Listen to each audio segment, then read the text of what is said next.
Hello students, I hope you all are fine and today I will be discussing about English for business communication that comes under unit 6 of your syllabus. So today we will be discussing about the definition of communication and uh, and the essential features of communication and types of communication and the process of communication and the barriers of communication. So, as per the dictionary of Oxford, the meaning of communication is transferring or conveying of meaning between two persons. So, we understood that communication is a two-way process, and in that, two person or two sides involved. Communication is not a one-way process, it is a two-way process.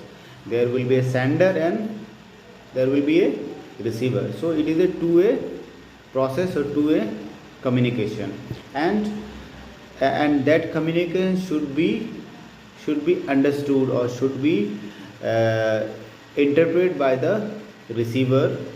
And in communication the most important thing is the feedback. Why feedback is necessary? Because when a person or send a message, and the feedback will inform that if the person has able to understand that thing or if the person has able to interpret the sender's message. So communication is a two-way process. Communication is conveying a message from one person to another person.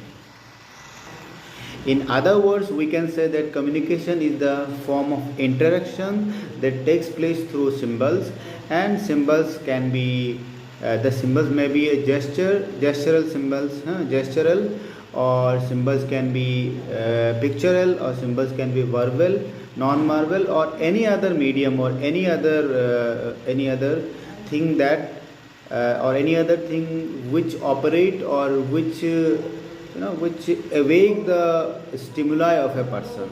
Stimuli in the sense that person able to recognize or able to understand the message. So communication is a kind of bridge between two people when they send message to each other. So now let us discuss the essential features of communication.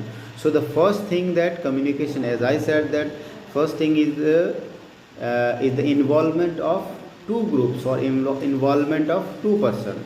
So communication always involves two people, a sender and a receiver. Okay.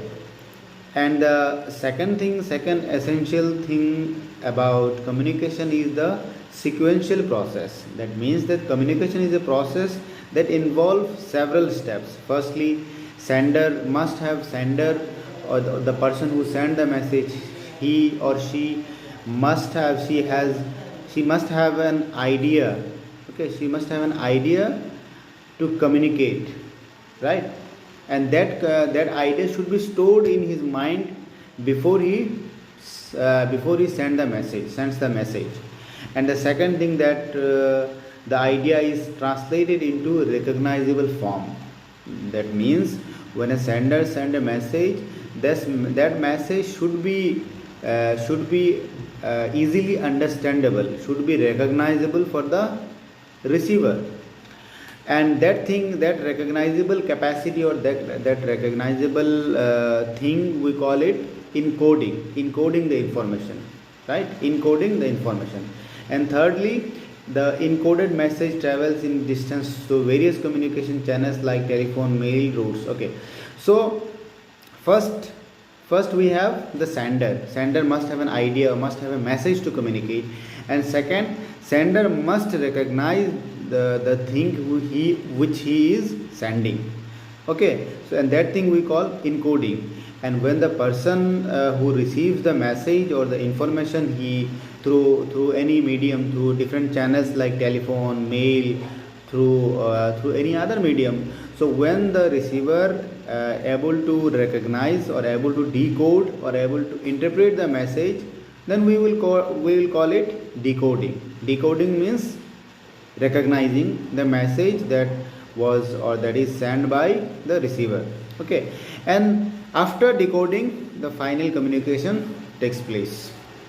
So we found that in the process of communication there is an involvement of sender and encoding. Sender encodes the idea by selecting symbols which he can compose a message. Okay, and then we have the message, and then we have the channel, that is the medium through which a sender sends the message, and then we have the receiver, and in that process after that we have decoding, or the the receiver, when the receiver understand the message, that we call decoding. And the last is feedback from the receiver. And feedback is, as I said, feedback is the most important thing in the communication, because feedback is the thing that will ensure that the message has been reached and message has been interpreted by the receiver. Okay, so now we have communication types. We have interpersonal communication, intrapersonal communication, and group communication. So in interpersonal communication, it is the one that takes place between two persons. Inter means two person, in which two persons are involved. All right, and it is a kind of face-to-face communication, right? Face-to-face communication between two people, and it may be formal or it may be informal. It can be verbal or it can be non-verbal. Non-verbal like gesture, okay, gesture or facial expression. And the second type of communication we have is intrapersonal. Intrapersonal is a type of communication in which a person communicates with himself. Okay, and the best example of intrapersonal communication is our like praying to God. Like when we do puja or when we do prayer, so we directly communicate with ourselves. Although God is there, but God is invisible, right? But we communicate with ourselves. So like praying to God is an example of intrapersonal communication. And also when a person contemplate, or when a person introspect on something, that is also comes under the type of intrapersonal communication. And then we have the group communication in which there will be leader. Group communication is mostly present in organization. That organization can be political organization, or that can be a non-profit organization, or that can be an institution also, where there will be a group leader and he will communicate with multiple people, and that group has a common vision, right? That group has a common vision. So a group leader will be there, like in army. We can give example of Indian Army. So Indian Army is a group, and that group has a common vision to safeguard the country, to safeguard the sovereignty of the country. So in group communication there will be leader, there will be hierarchy, and in that hierarchy the message will come from the upward to downward, right? So that is the group communication. Okay, then now we have communication channels, or the medium through which a sender send the message. So that can be formal and informal communication. So formal communication mostly used for the business or the managerial functions of planning, decision making, okay, coordinating and controlling. And we have in the formal communication we have two categories. Okay, we have three ways in which we communicate formally. And formal communication is present in official works, official duties, okay, in company, in multinational company, in business. Okay, so in formal communication channels we have three ways to communicate. Okay, and the first one is downward communication. Downward communication, it is a way of communication which passes from the encoder who occupies higher position, right? So downward means from higher to lower, like the boss of a company, if he sends message to his subordinate, then we will call it downward communication. And then we have the upward communication, in which the subordinates inform or subordinates send the message to higher authority. So if higher authority send message to lower authority, then we will call it downward. And if the subordinates or if the lower authority sends the message to the upward position person, to the high positional person, then we will call it upward communication. And then we have the horizontal communication that occurs between employees of same level or same group, same class, especially in organizational hierarchy. And then we have the informal communication, right? So informal communication is the confidential conversation which is not based on the status or the position. Informal communication, we can give the example of the communication that we do in the non-official thing, right? Formal communication which is not based on the status, right? For example, conversation at an official parties or celebrations organized by the organization for its employees, right? So there, for example, in the party, so we do here the boss and the employee all are same. They don't need to maintain any hierarchy or any sort of thing, right? Here they can communicate. They can communicate informally without any maintaining any proper guidance or without maintaining any proper rules. Okay, so now we have communication media or the methods, right? So there are three types of communication media through which the employee or the managers of a company can easily communicate. So these three types are oral or verbal communication, and the second one is written communication, and the third one is the non-verbal communication. So in oral communication, in verbal communication, the employer or the person who is working in a business company or in any office, he communicate face to face between individuals, right? So in dealing face to face, we can judge how the other party is reacting and get immediate feedback. So in verbal communication, feedback is immediately, right? And immediate feedback gives benefit of correcting the communication more accurately, right, for future reference. And then we have the written communication. So most formal communication takes place in written form. So in written communication, we have that formal communication, right? So in formal communication, we have to maintain a courtesy. We have to maintain a hierarchy. So written communication that occurs in a written form, right? And it is a kind of tangible record, because it when you write something, that we call it the official record. But in oral communication, we don't have that thing. We don't have that thing.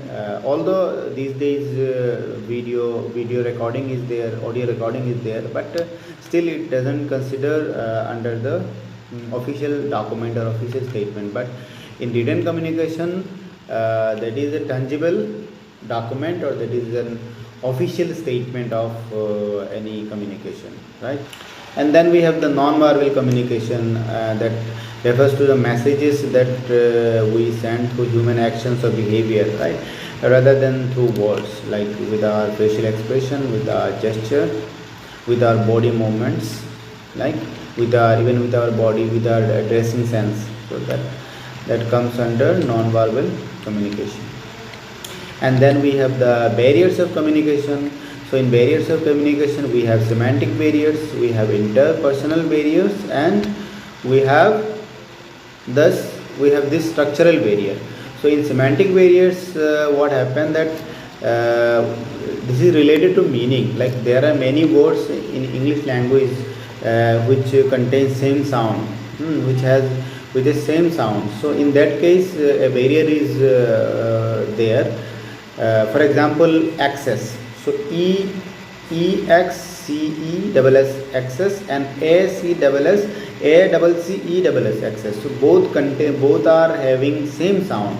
So in such situation, there is a confusion, or there is a barrier. There is a hampering of communication. So in semantic communication, we have the communication in which a person or the receiver is not able to draw the meaning properly because of the same sound, right? Like 60, 16. So there are some decoding issue, right? When we pronounce the same word, pronounce the word with same sound but with a different meaning, right? So in that case, semantic barrier is there, and interpersonal barriers is there. When interpersonal barriers, when the person who is sending the message, he is not able to send his message effectively or clearly, so in that case the interpersonal barriers is there, right?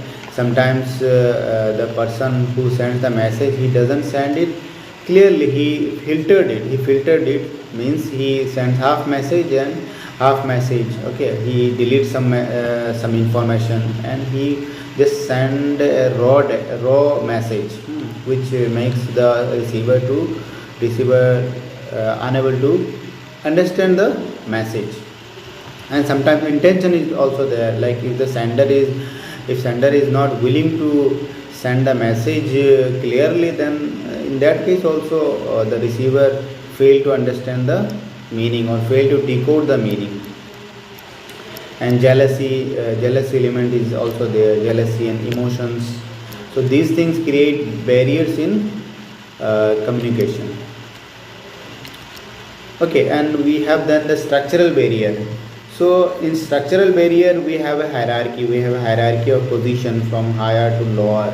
Okay, so sometimes the higher position fail to address the message, okay, fail to send the message to the lower position because of the ego, or maybe because the lower hierarchy people, they are not so well educated. So in that case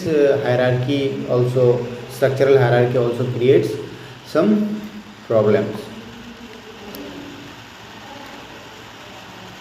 Okay, so these are the things that I need to discuss in today's class, and I hope you have understood. And if you have any doubt or anything, you can discuss with me on the WhatsApp. Thank you.